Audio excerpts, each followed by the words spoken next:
Hey guys, so this is going to be a review of Mission Impossible Dead Reckoning. So we're at this point where there's quite a lot of Mission Impossible films.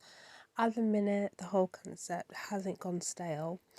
But this latest film decides to add more of a not unusual concept, but a totally different concept before the previous Mission Impossible films. So this film involves AI, which for me adds a creepy element to it, especially when it starts to kind of hack into stuff and I'm creeped out by AI anyway. I mean, if you're not creeped out by AI, then it might not add that creepy element. For me, it added that creepy ass element because the whole AI sort of thing is always like a hot topic when it comes to will AI eventually take over, that sort of thing. Will it be better, it's more intelligent than us and stuff like that. So basically this involves this key, and I get why it's done in two parts, and I'll explain in a minute, but it involves getting this key, and this key will stop this AI.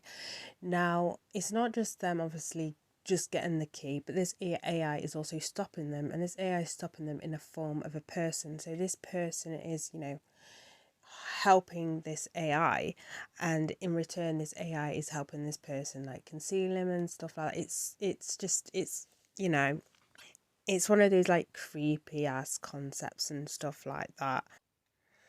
It's a full cast, yeah, it's full cast, it's action packed.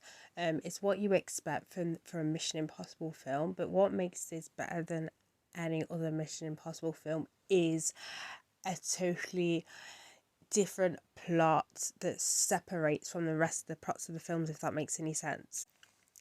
And it's one of those films where you get so immersed when you're watching it that you lose track of time completely. Like you're just zoned in into the film and then what's happening. There's literally not a dull moment.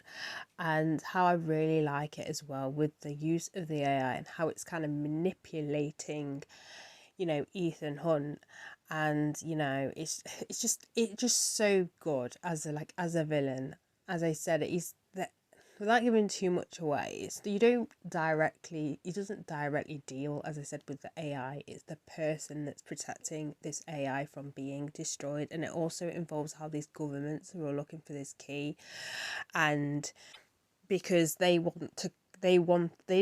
Ethan wants to kill it. Basically, he wants to get this key and destroy it, whereas all the other countries want this key because they want power over it, like ultimate power. But again, with the whole I just love the concept, the whole idea of having this really powerful AI, and how that can warp one's mind. Like imagine a government having that much power, you know. But as I said, I love the concept, and it gives like a refresh when it comes to the franchise.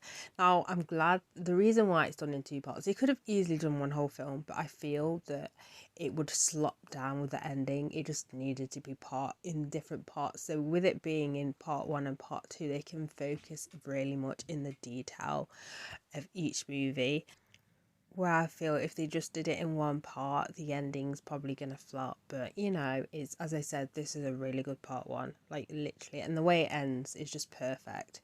It's like, right, we're ready. It doesn't end in a really weird situation or anything.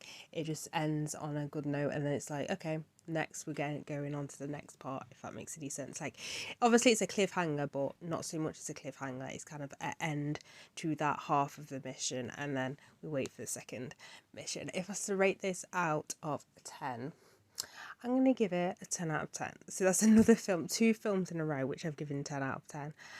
Let's see if the streak is going to carry on. I don't know what film I want to see next. I don't know if I want to see Indiana Jones. Obviously the Spider-Man, but because it's dwindling, there's only two showing times, which is like 12:30 and then 9 o'clock at night, which for me is like awkward times, or obviously the Barbie movie. But yeah, that's it for this review. So bye guys.